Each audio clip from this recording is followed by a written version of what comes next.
¿Qué tal? Muy buenas noches, yo soy Genaro Lozano y esto es Punto y Contrapunto. El Tribunal Electoral del Poder Judicial de la Federación desechó un proyecto del ministro Vargas para detener la investigación en contra de Pío López Obrador, el hermano del presidente de la República, y lo hizo para que el INE pueda seguir investigando respecto a este tema. El presidente, por su parte, dijo en la mañanera que pues, su hermano es el que tiene que defenderse y que si es culpable, pues que tendrá que recibir una sanción.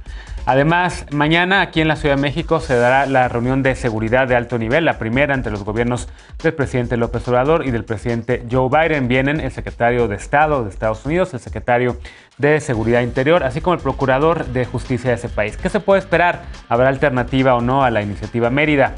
Y finalmente, el presidente López Obrador llama a las universidades públicas a regresar a las aulas a pesar de la pandemia de COVID-19 y dice que hay también mafias en las escuelas públicas del país. Veremos también de qué se trata este tema. Quédate con nosotros que ya empieza Punto y Contrapunto.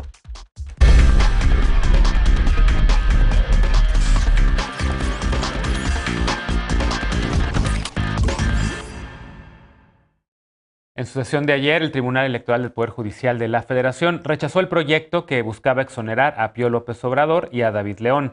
Por 6 votos contra 1, el tribunal consideró que el Instituto Nacional Electoral debe agotar las investigaciones, pues no hay certeza de que los hechos que se les imputan realmente sucedieron en 2015 y por lo tanto si ha prescrito o no el delito.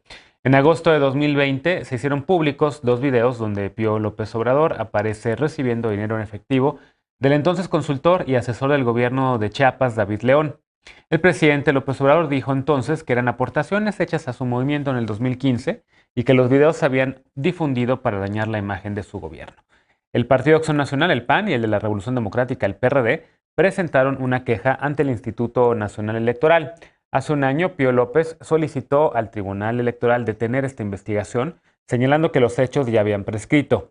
En noviembre del 2020, el INE recibió un informe de la Unidad de Inteligencia Financiera sobre los movimientos financieros de Pío López y de David León para que el Instituto Electoral determine si hubo responsabilidad administrativa en la entrega de ese dinero o no.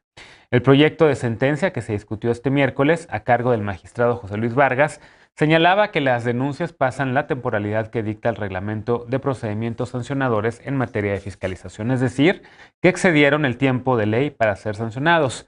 Pero la mayor parte de los magistrados determinó desechar la propuesta de Vargas y que el INE continúe las investigaciones para que determine si hay o no delito que perseguir. Por cierto, esta mañana el presidente señaló que si su hermano es responsable, debe ser castigado. Primer tema para discutir. Saludo con gusto a Estefanía Veloz, abogada y feminista. ¿Cómo estás, Estefanía? Buenas noches, Genaro. Buenas noches, compañeras, compañeros y compañeras. Buenas noches, compañera Ana. También. Saludo también con gusto a Alejandro Encinas, politólogo y con el corazón en la 4T. ¿Cómo estás? Bien, listo ya como todos los jueves. Bienvenido. Ana Montaño, feminista y activista, nos acompaña. ¿Cómo estás, Ana? Bien, gracias. Muy contenta de estar por acá. Buenas noches a todas y a todos y a todos. Bienvenida. Y también saludo a Luis F. Fernández, secretario nacional de Movimientos Sociales de Movimiento Ciudadano. ¿Cómo estás? Buenas noches, Genaro. Muy bien. Muchas gracias por la invitación. Hola, querida Estefanía, Ana y Alex. Bienvenido. A ver, me quedo contigo, empiezo contigo con este tema que pues evidentemente va a seguir dando que hablar, el tema del tribunal básicamente desechando este proyecto del magistrado Vargas. Continuará la investigación en contra de Pío López Obrador. El presidente dice, bueno, pues si mi hermano es culpable, que sea sancionado. ¿Cómo lo ves? El PAN y el PRD evidentemente pues buscan que esta investigación, no sé si también el Movimiento Ciudadano, pues llegue hasta las máximas consecuencias. Mira, a mí me parece, la verdad, bastante bueno que sea el INE, que regrese el tribunal este tema al Instituto Nacional Electoral para que utilice su facultad de investigación, para que pueda evaluar todas las aportaciones en efectivo que recibió el hermano del presidente, no solo Pío, sino también Martín, ¿no? 2 hermanos, no fue el caso de la discusión del tribunal, pero también está involucrado en el mismo caso, y creo que vale la pena que el instituto investigue todas estas aportaciones que se hacen en efectivo o en especie a los partidos políticos en cualquier proceso, digamos, y a lo largo de, pues ahora sí que a lo largo de su operación cotidiana. También me pareció bastante aventurado que Vargas empujara esta propuesta para evitar que continuara la investigación, y creo que una vez queda mal. Creo que ya está perdiendo la confianza no solamente de sus pares, como lo discutimos en este programa hace unas semanas, sino también está perdiendo la confianza de la ciudadanía, ¿no? Y la reputación o la poca reputación que le queda al magistrado. Que el INE resuelva y, insisto, y si lo ve pertinente que sume el caso de Martín, creo que es bueno. Son los 2 hermanos del presidente que reciben el dinero en bolsas, en efectivo. 2 hermanos que hoy gozan de impunidad y que no han querido salir a dar la cara. Creo que mucho más allá que el presidente salga a dar el mensaje y diga que si son culpables que se investigue, me parece espectacular la idea.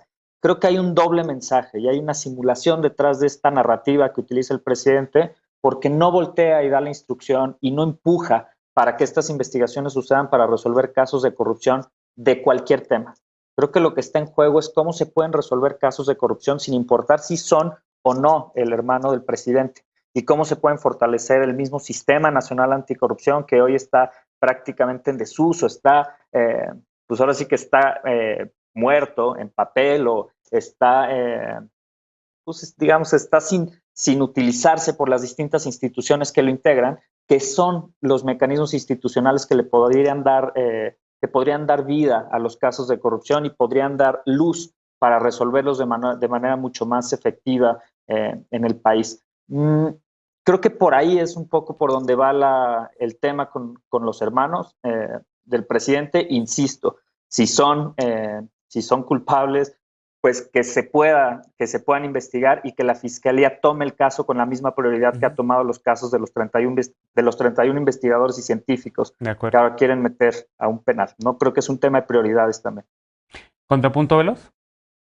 Sí, la verdad es que no entiendo dónde estaría la responsabilidad del presidente si le hacen una pregunta y contestó que se investigue. Primero tendríamos que ver quién tendría que investigarlo, y hasta ahora es el INE quien tendría que investigar las aportaciones que se le hicieron al movimiento. No estamos hablando de personas, estamos hablando de un partido político, y por lo tanto el INE solo tiene facultades dentro de las aportaciones que tienen que ver con Morena, y que si tiene sanciones serán para el partido, no serán para personas físicas, no van a ser para ninguno de los hermanos del presidente, no van a ser para Pío López Obrador, van a ser para el partido Morena. Ahora, hay que retomar lo que dijeron los magistrados, y uno dice claramente, esto ya prescribió y se me hace que se lo está tratando de una manera mucho más importante y más insidiosa, porque es el hermano del presidente. ¿Por qué? Y pongo sobre la mesa un ejemplo, hablando de lo que decía Luis, de la hipocresía, de lo que no tiene prioridad. No dijo Samuel García, actual gobernador de Nuevo León, que había recibido millones de pesos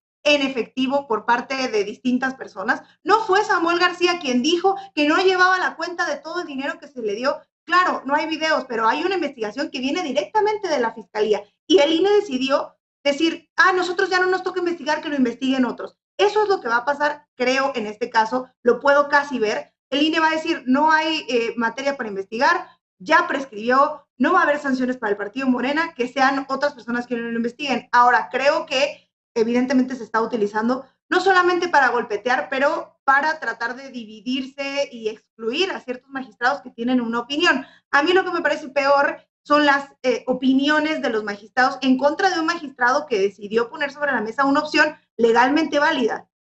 Vamos a ver hacia dónde va la investigación, evidentemente, pero yo me quedo con 2 cosas. Uno, que se investigue hasta donde se tenga que investigar por parte del INE, porque el INE no tiene facultades como la UIF, no tiene facultades como la Fiscalía, y que quien tenga que pagar las consecuencias pues sea el movimiento, si es que así se decide.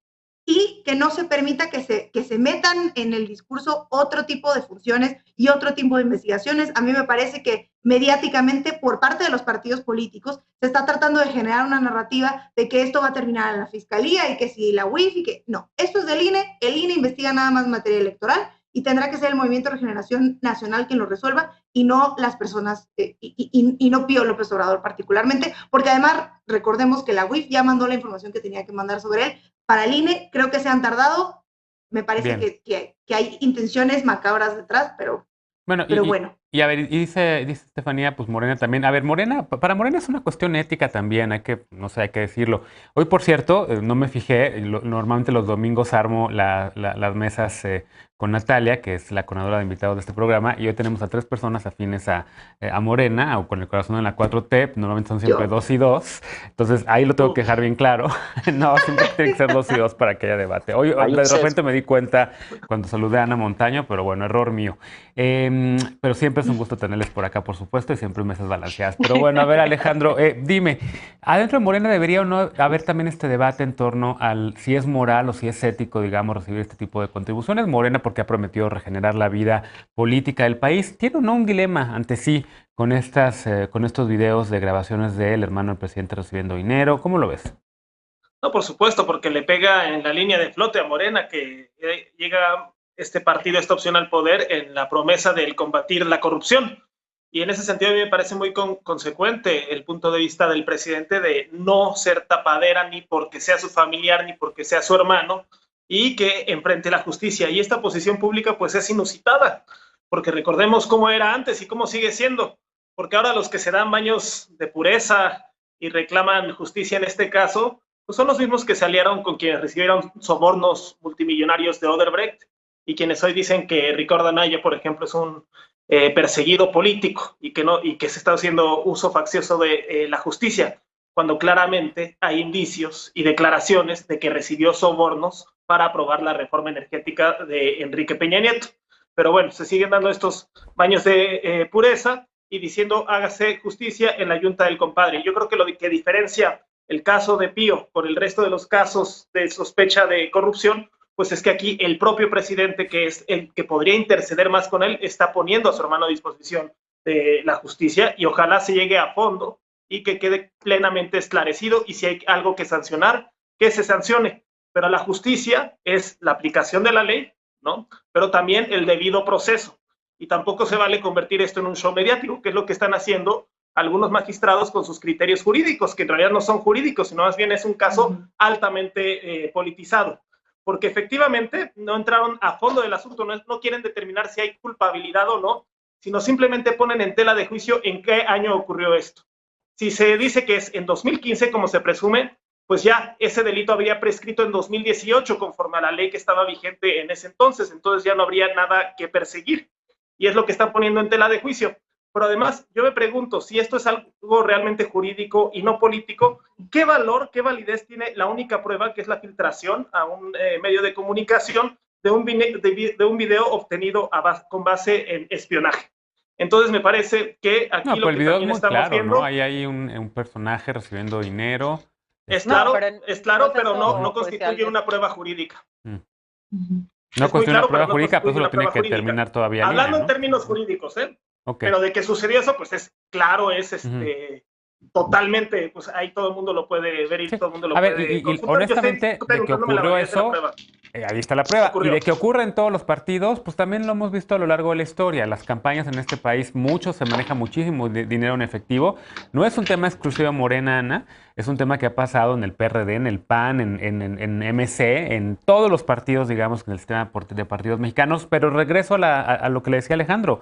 Morena prometió regenerar la vida política nacional, Morena prometió ser distinto, y de repente pues uno encuentra que caen esas mismas prácticas. ¿Cómo lo ves? Yo creo que eso lo explicó ya el presidente hace más de un año. No creo que sea justificable ni que, digamos, haya que decir, no, pues no pasa nada. Al contrario, yo creo que hay que hacer una revisión. Sí creo que en esta reforma electoral que está anunciada para los futuros meses, tendríamos que estar considerando mecanismos de aportaciones ciudadanas directas para los partidos, porque precisamente la falta de estas herramientas institucionales son las que provocan en muchos casos, bueno, no en muchos casos, es decir, en muchos casos de candidaturas, pero en todos los casos de partidos, ¿no? Que este tipo de, pues de financiamiento ciudadano se da hacia los partidos sin que estén regulados bajo un marco. Sin duda es un dilema ético en el sentido de que no está dentro de los parámetros legales. Sin embargo, pues yo creo que lo que no se ha comprobado es que venga de un lugar ilícito, de que venga de un lugar de corrupción, etcétera, ni que haya pues estas consecuencias, como si lo hemos visto en otros casos, que pues se hacen pagos de favores, ¿no? Entonces, Eso es donde yo le vería el dilema ético y eso también, sin duda, estaría muy bien que se aclarara y se transparentara. Ahora, sí creo que esta sentencia, bueno, esta decisión del tribunal, una de las cosas que también desmitifica es esta lógica de que el presidente tiene injerencia en todas las decisiones públicas y en los 3 poderes de la Unión, porque entonces, pues sabemos que hay una decisión del tribunal, ¿no? Que pues va en contra de una familiar suyo y por lo tanto, pues creo que nos habla de que precisamente esta democracia que la oposición trata siempre de pretender que no existe y que vivimos en una dictadura, pues es una señal más para mí de que sí se está llevando a cabo y que las instituciones actualmente pues están funcionando en cierta medida, ¿no? Hay mucho que resolverles, pero sí. Y coincido, hay 2 aspectos. El aspecto meramente jurídico, donde efectivamente, según el proceso judicial, pues, y el proyecto del magistrado Vargas así lo planteaba, independientemente o sea, sin falacias ad hominem, sino de lo que hablaba el proyecto. Uno es la prescripción del delito y el otro muy importante, que ya lo mencionaba Alejandro, es la ilicitud de la prueba.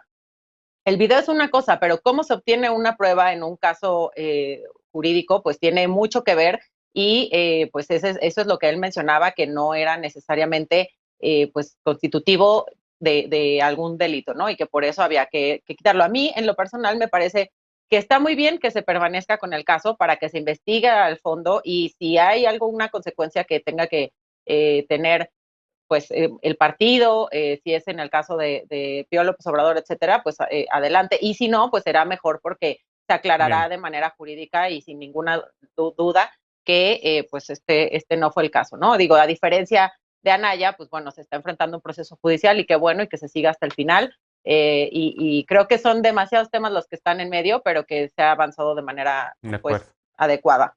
Y finalmente, levantas la mano, Luis, último comentario de la mesa, por favor. Sí, gracias, Pedro. Hay una idea que me gustaría rescatar de todo esto y es que son estas personas, las personas de mayor confianza del presidente, sus hermanos, en 2015 quienes reciben el dinero en sus manos, en efectivo. Y esto no es un tema menor, más allá del tema jurídico, más allá de la investigación que esté llevando el tribunal o el Instituto Nacional Electoral. Siendo Andrés Manuel presidente Morena, ¿por qué no recibe los recursos el tesorero o la tesorera? ¿Por qué no se reportaron al Instituto Nacional Electoral en ese momento como aportaciones al partido? Y saber que los hermanos, en estos contextos de confianza, para recibir dinero en efectivo, estuvieran tan cerca del presidente, nos habla mucho de cómo opera Andrés Manuel y cómo tiene este doble discurso, esta doble moral detrás. Y sabemos muchos que la instrucción detrás es simplemente que no se priorice el caso. Bien. Sea como sea que se llame eso. Y creo que eso es importante subrayarlo en esta intervención. Pues lo recuperaremos, evidentemente, cuando vuelva a ser tema. Hacemos una pausa y al regresar, México y Estados Unidos tendrán mañana su primera reunión de alto nivel en materia de seguridad. Ambos países quieren plantear nuevas formas de colaboración, pero coinciden en sus prioridades. Veremos qué piensa la mesa cuando regresemos a Punto y Contrapunto. No te vayas.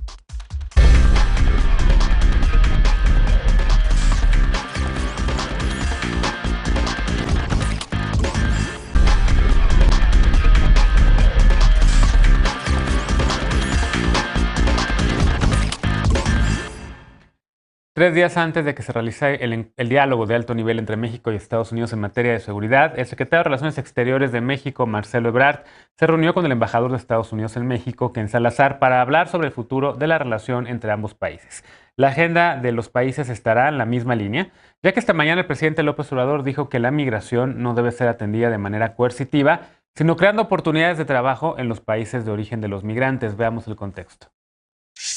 Este viernes, México y Estados Unidos tendrán su primer diálogo de seguridad de alto nivel en la Ciudad de México. Por la delegación estadounidense estará el secretario de Estado Antony Blinken, el secretario de Seguridad Nacional Alejandro Mayorkas y el fiscal general Merrick Garland. Por México participarán el canciller Marcelo Ebrard y funcionarios del Gabinete de Seguridad. La Casa Blanca informó que las discusiones se enfocarán en la prevención de la delincuencia transfronteriza y la persecución de las redes delictivas. Pero en México, Ebrard dijo que se buscará iniciar una nueva etapa de colaboración en temas normas de seguridad basada en el entendimiento y no en asistencialismo. Añadió que México busca dejar atrás la iniciativa Mérida firmada en 2008. Con este acuerdo, Estados Unidos dotó a las fuerzas de seguridad mexicanas de tecnología, aeronaves y herramientas para detectar droga, municiones y armas para combatir al crimen organizado. Entre las 10 prioridades que México presentará está atender los homicidios y las causas de la violencia, reciprocidad en el combate al tráfico de armas, tratamiento de adicciones, desmantelamiento de células criminales y extradiciones.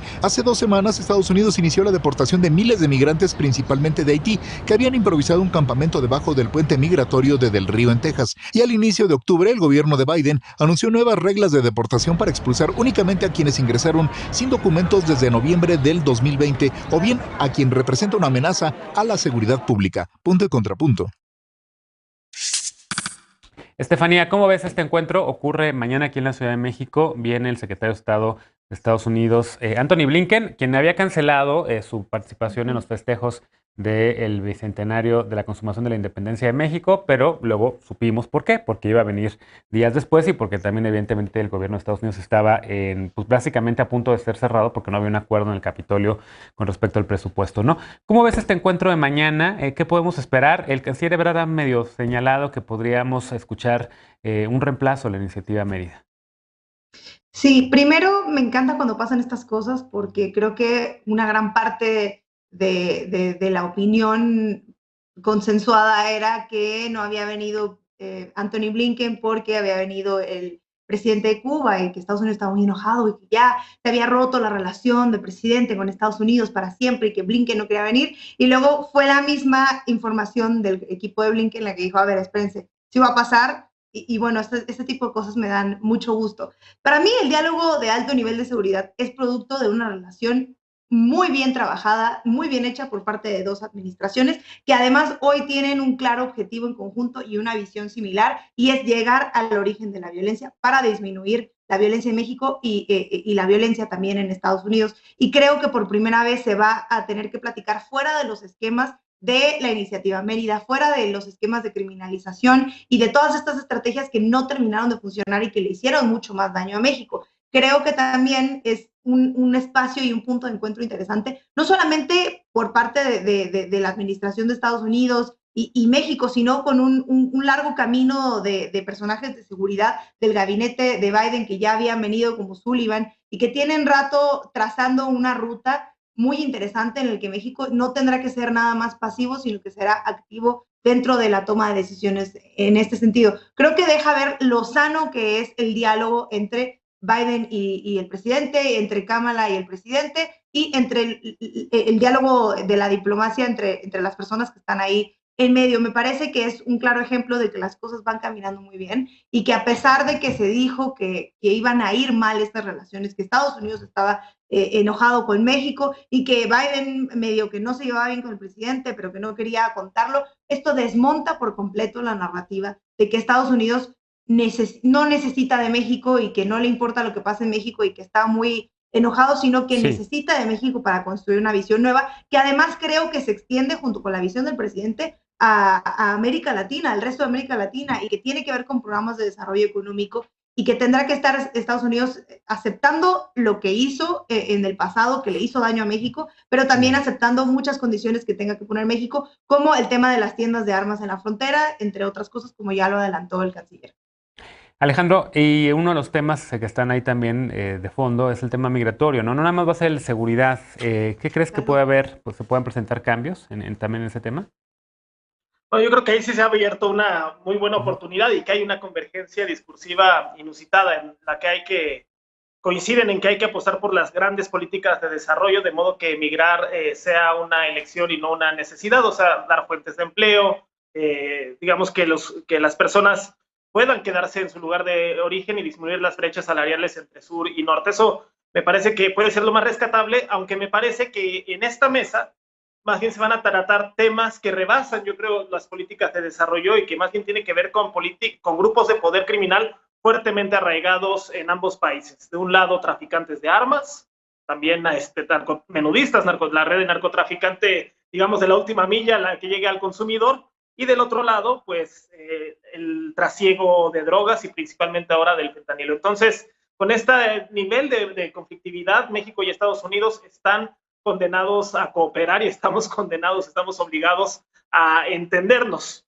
Y bueno, yo creo que todavía estamos a buen momento para cambiarle de nombre a la iniciativa, porque esto de entendimiento bicentenario, yo creo que sí puede haber un consenso en esta mesa, es que no nos gusta o no está muy llamativo el nombre, pero todavía como que hay unas grandes líneas que trazar, porque está claro lo que México no quiere. Y no quiere un acuerdo asimétrico como lo fue la iniciativa Mérida, no quiere una fiscalización o que el Capitolio asuma funciones de supervisión, de verificación extraterritorial, eso tampoco se quiere y hay garantías de que no va a ser así. No se quiere esta visión asistencialista tutelar de la iniciativa Mérida y basada sobre todo en el armamento y la securitización de las fronteras. Me parece que ese paradigma de la iniciativa Mérida a todas luces fracasó y que hay consenso en ambos lados de la frontera. Y lo que sí se quiere pues es entendimiento, es respeto, es regular a los agentes extranjeros que ejercen funciones de seguridad, de inteligencia policiales, digamos, en el territorio nacional, cosa que ya venía sucediendo y ahora tienen que rendir informes, pero también hay que integrar este mucho mayor control y regulación en este nuevo entendimiento. Sí. Pero finalmente es eso, ¿no? Estamos condenados a cooperar y ya sabemos las grandes líneas, pero todavía no sabemos los cómo y los detalles que esperemos que en los próximos días, después de la reunión, pues se den a conocer. De acuerdo. Y al mismo tiempo, Ana, que también a ti yo sé que te gustan mucho los temas internacionales, es una prueba para ver cómo está la relación entre México y Estados Unidos, ¿no? Es una prueba después de tanta crítica mediática que ha habido en las últimas semanas, pues sí, los ojos van a estar puestos de si fue un diálogo cordial, de si hubo exigencias por parte de Estados Unidos, de qué dijo el secretario Blinken, de qué exigió el procurador Merrick Garland, que también estará en este encuentro, de qué dijo a su vez el canciller Ebrard. ¿Cómo lo ves? Sí, yo creo que definitivamente es una prueba más, ha habido varias en este sexenio para México, de cómo está la relación con Estados Unidos. Y efectivamente, creo que ha habido una serie de conversaciones, la más reciente fue en mayo, ¿no? Con un menor nivel por parte de los funcionarios estadounidenses, en donde ya se tocaron los temas y un poco nos da, me parece que la postura que va a tener Estados Unidos en este diálogo de alto nivel que se celebra el día de mañana, que efectivamente, como ya mencionaban mis compañeros y como pues ha sido público, tiene mucho más que ver con las causas de los problemas de seguridad transfronterizos y de la violencia, ¿no? Y se está dando un enfoque pues, mucho más integral, mucho más profundo hacia la solución de este problema, que está, por cierto, muy alejado, sí, de las políticas que han existido en los últimos décadas, diría yo, en la región norte del continente, que han tenido que ver, pues, precisamente con un esquema de combate desde las armas, desde pues temas policiales, etcétera, ¿no? Sigue, por supuesto, habiendo un montón de temas pendientes, ¿no? Que han tenido que ver con este mismo como un poco tensión. A mí lo que me parece es que el gobierno de México ha tenido pues una muy buena negociación en términos diplomáticos porque ha logrado pasar de ser este socio, creo que ha habido muchos elementos también desde el lado interno en Estados Unidos, pero muchos hemos pasado de ser como este socio minoritario, ¿no? Que era el tipo de relación que se tenía previamente, ahora vernos como pares, ¿no? Y en el mismo postura de la Casa Blanca, cuando anuncia esta reunión, dice, vamos a hablar desde la soberanía de cada uno de los pueblos, etcétera, que me parece de verdad, aunque se oiga simple, pero es un enfoque completamente distinto, y eso es algo que el gobierno de México ha obligado. ¿Por qué? Porque hace un año, cuando los agentes de la DEA capturaron al general Salvador Cienfuegos y empezó toda esta polémica, pues sí, hubo un manotazo sobre la mesa y se dijo, oye, así no vamos a funcionar, ¿no? Y eso yo creo que ha generado, entre muchas otras situaciones, que haya una mejor relación y particularmente también el entendimiento que tiene el gobierno de Biden de la situación como algo más complejo que únicamente ver quién tiene más balas. Y creo que el tema migratorio de Centroamérica y el Caribe va a ser importantísimo. No creo que se toque a profundidad en este tema, sí como uno de los factores y de los elementos que tienen que ver con la agenda de seguridad, pero pues es un tema aparte, ¿no? Y las personas que vienen, que es el secretario de Estado, el secretario de Seguridad Nacional y el fiscal general, pues seguramente no son las más interesadas en estos temas, sino específicamente en los asuntos de delincuencia organizada y transfronteriza y de tráfico de drogas, ¿no? Y de armas. Bien. ¿Cómo lo ves, Luis? Este encuentro es fundamental para definir el futuro justo de la relación en materia de seguridad. Mira, pues retomo un poco donde dejó Alejandro la intervención, en esta idea de los cómo, y también retomo la intervención de Ana sobre las 3 personas que están, ¿no? De la parte al menos de Estados Unidos. Está el fiscal general, ¿no? Merrick Garland, está el secretario de Seguridad Nacional y el secretario de Estado. Y quiero que las personas que nos ven y nos escuchan se imaginen esa conversación y cómo van a ir aterrizando los cómo con las diferentes agendas que ambos ponen sobre la mesa. Las agendas no coinciden, ¿no? Es un punto a destacar. Las agendas, por un lado, es prevención de delincuencia transfronteriza, que se vincula un poco con el tema de desmantelamiento de células criminales, ¿no? Y el segundo punto de Estados Unidos, que es el de persecución de redes delictivas. Pero si vamos al cómo o a los detalles, ¿cuáles son los puntos que quiere discutir Estados Unidos en este diálogo de alto nivel sobre prevención de delincuencia transfronteriza? Vamos a hablar de tráfico de personas, vamos a hablar de trasiego de drogas y de armas, de flujo de efectivo.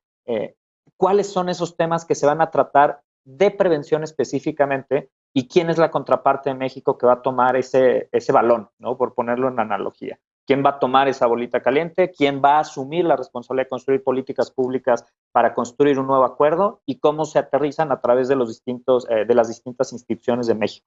Y lo mismo en el tema de la persecución de redes delictivas. ¿Quién está detrás de la investigación? ¿Va a ser la Fiscalía General de la República? ¿Le van a dar esa atribución, una atribución más a los militares en el país, pensando que la tome la Guardia Nacional? ¿Quiénes son quienes van a compartir esta información para la persecución, ¿no? ¿Y bajo qué protocolo se va a compartir? Esos cómo van a surgir en esa conversación, ¿no? Va a haber un fortalecimiento claramente de la colaboración con la Fiscalía. Quiero entender en qué partes de la Fiscalía General de la República van a estar esas interacciones. ¿Va a ser Hertz que tome la batuta de esa interacción y responda constantemente a su contraparte en Estados Unidos o no?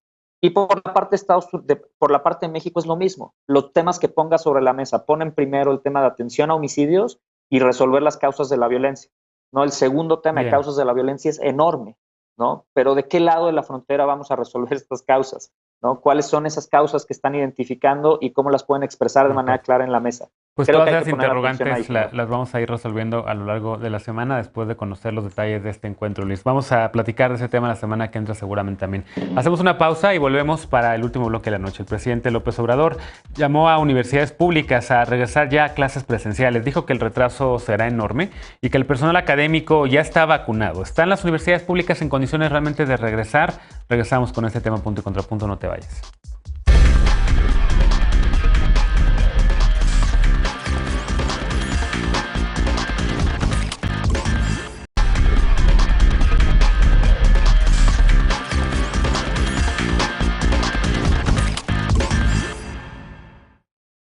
El presidente López Obrador llamó a quienes estudian y a quienes trabajan en las universidades públicas a regresar a clases de manera presencial. Dijo que estar tanto tiempo en Internet es tóxico y que la inasistencia representa un atraso.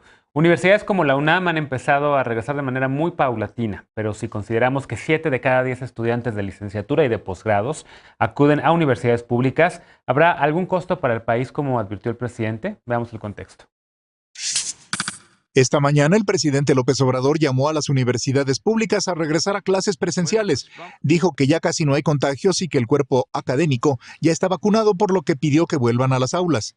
Está muy cómodo para quien está recibiendo su dinero y está en su casa y no corre ningún riesgo.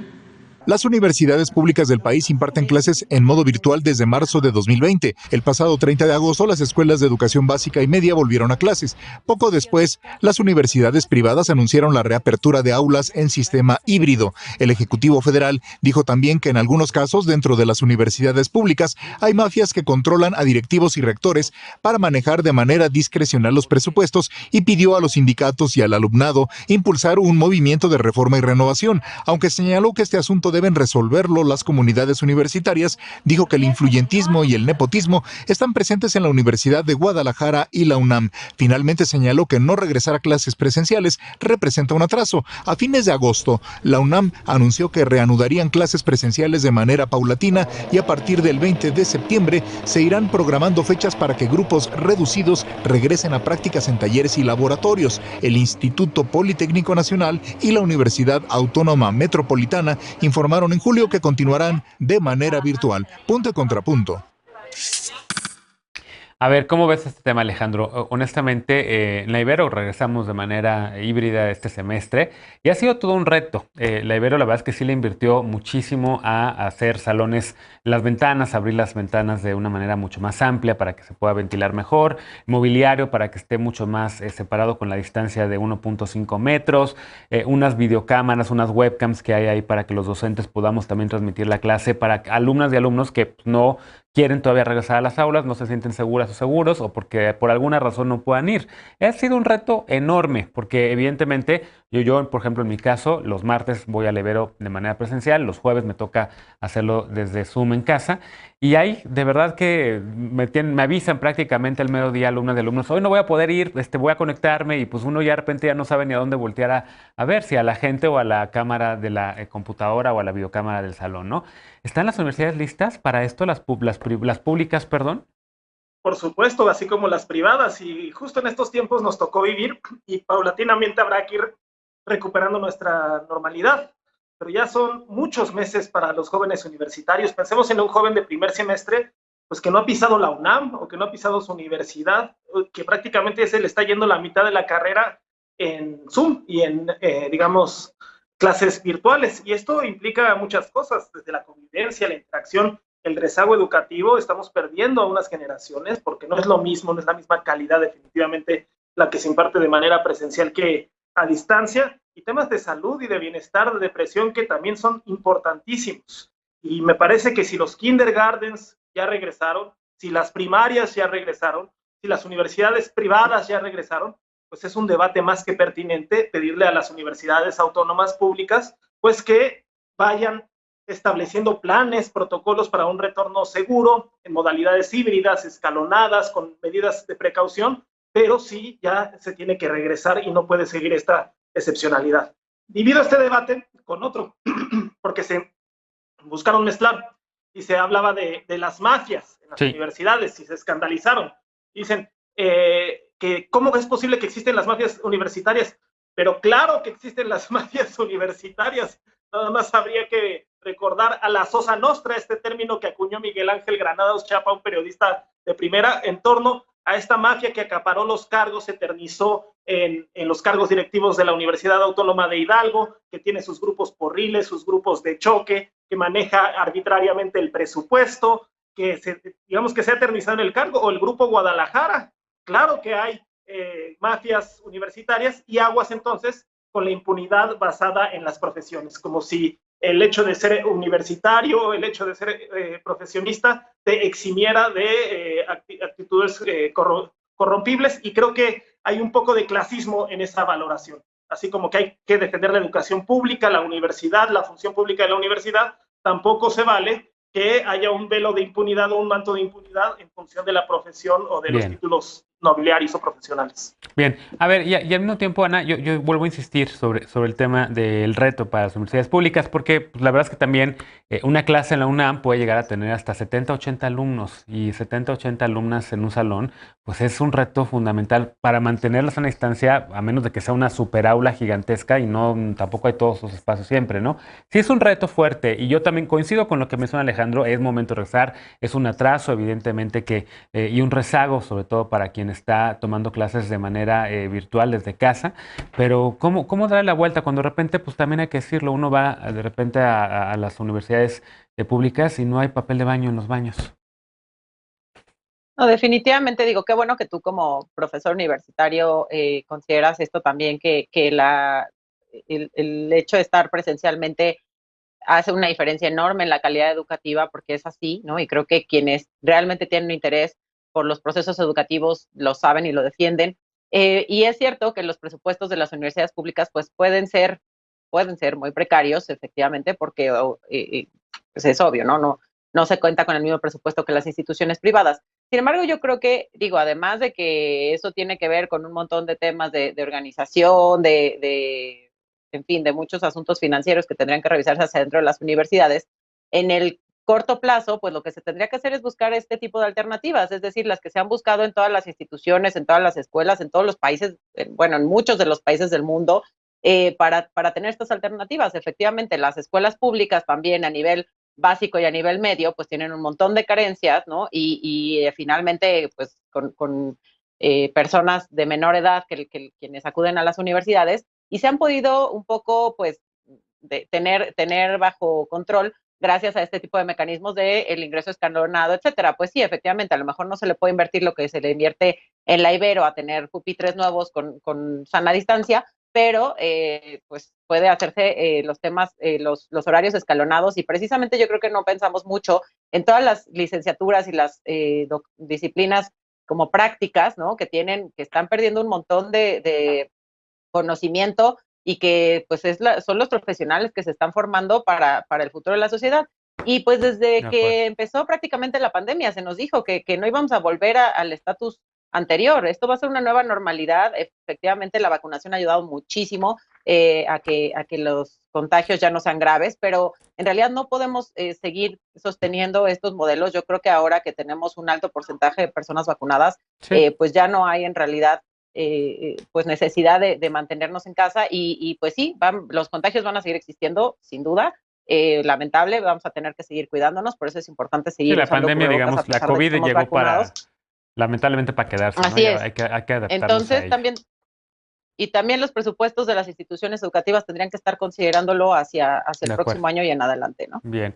Luis, a ver, y el tema también esto de lo de las mafias, y también antes de lo de las mafias también que mencionó el presidente, pues te pregunto, porque la verdad es que a mucho del personal educativo que vacunaron con la de CanSino, pues lo hicieron en mayo, y ya junio, julio, agosto, septiembre, octubre, noviembre, ya van a ser 6 meses, y aquí todavía no estamos hablando de refuerzos. Sí. Mira, pues era decirle primero a Ana, también retomando esta parte, que yo tengo otros datos, porque no está la mayoría de la población vacunada. Apenas llegamos al 35% de la población con el esquema completo. No creo que sea un buen avance como para garantizar que ya exista, digamos, que ya puedan existir protección o inmunidad en la mayoría de la población.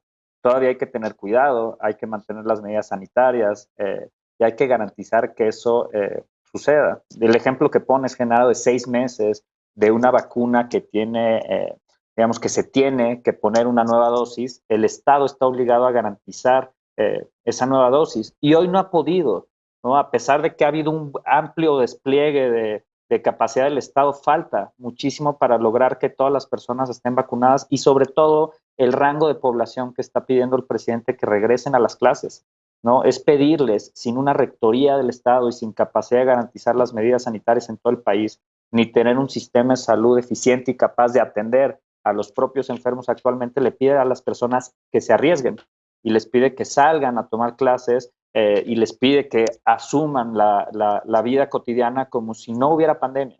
Y creo que eso es una irresponsabilidad muy grande desde la posición de jefe de Estado, porque pone vidas en riesgo. Y son las vidas de los mexicanos y de las mexicanas quienes le hagan caso y se enfermen, y de nuevo acaben enfermos de COVID porque se les venció la vacuna del CanSino, o porque no hubo contención o buenos protocolos en cualquier universidad. Creo que hay que tener muchísimo cuidado.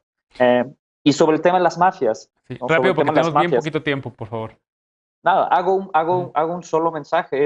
Yo creo que es claro que se tienen que terminar y se tienen que atacar todas las mafias desde adentro y desde los sistemas de justicia de todo el país, en universidades y en el gobierno, y evitar, como dijo el presidente, el influyentismo y el nepotismo. Y eso incluye a sus amigos como Félix Salgado Macedonio, o a otros tan cercanos como Ovidio Guzmán, ¿no? Creo que evitar ese amiguismo y ese influyentismo y ese nepotismo pasa en prácticamente todas las mafias que casualmente Guzmán, se encumbran en todos los niveles.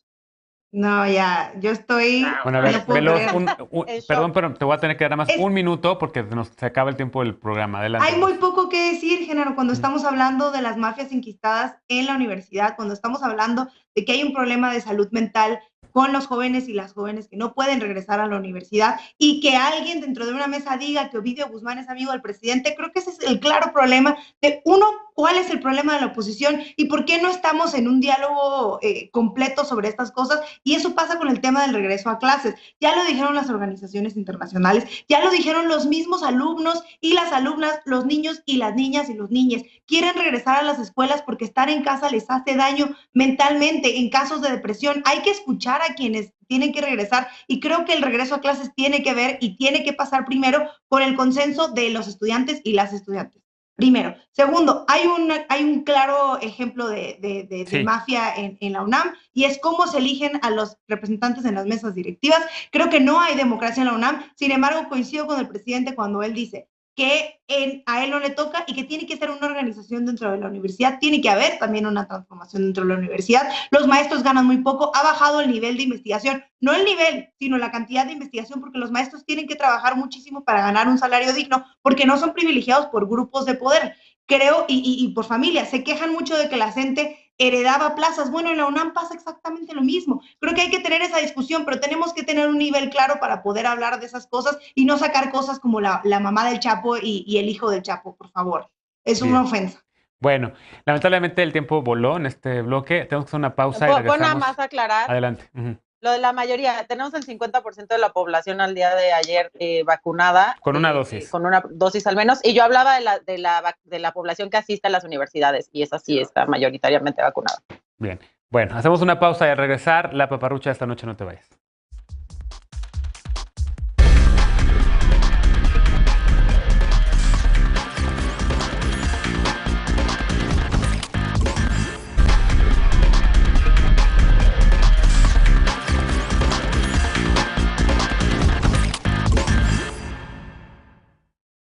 Ya volvimos para irnos con la paparrucha de esta noche. El Pico de Orizaba, el volcán más alto de México, ha desatado todo tipo de memes y discusiones en las redes sociales. ¿Pertenece a Puebla o a Veracruz? Esta paparrucha comenzó hace 2 semanas cuando el INEGI actualizó el registro de nombres geográficos continentales, insulares y de las formas de relieve submarino. En ese reporte, las coordenadas del Pico de Orizaba remiten al municipio de Chalchicomula, de Sesma, en Puebla. Varios medios de comunicación, usuarias y usuarios de las redes sociales asumieron que el INEGI había cambiado la ubicación del Pico de Orizaba de Veracruz a Puebla. Pero esto evidentemente no es así. Desde el 28 de septiembre, el INEGI aclaró que no tiene atribuciones para modificar los límites estatales ni municipales y que el registro de nombres geográficos no es una fuente autorizada para determinar ubicaciones. Ahí está uno de los memes simpáticos que estaban en las redes. Oficialmente, el Pico de Orizaba ocupa 5 municipios en 2 estados. Tlachichuca, Chalchicomula de Sesma y Axicintla en Puebla, La Perla y Calcahualco en Veracruz. Aún así, los memes han seguido circulando. Así que ya lo sabes, si te comparten alguna información señalando que el Pico de Orizaba ahora es poblano, no caigas, no caigas, el Pico de Orizaba es de todos y todas y su territorio se expande en las 2 entidades. Recuerda que seguimos en pandemia, así que si sales, utiliza cubrebocas, mantén la sana distancia, ventila espacios cerrados y vacúnate cuando te toque la primera o la segunda dosis, esperemos que ya muy pronto. Gracias por habernos acompañado esta noche, y yo, como el presidente López Obrador, también voy a pedirles ya que regresemos al estudio, por favor, hagámoslo ya pronto. Hay que regresar a la normalidad, entonces nos vemos por acá muy pronto. Gracias, Veloz, gracias, Encinas, gracias, Ana, y gracias, Luis. Nos vemos por acá pronto, cuídense mucho.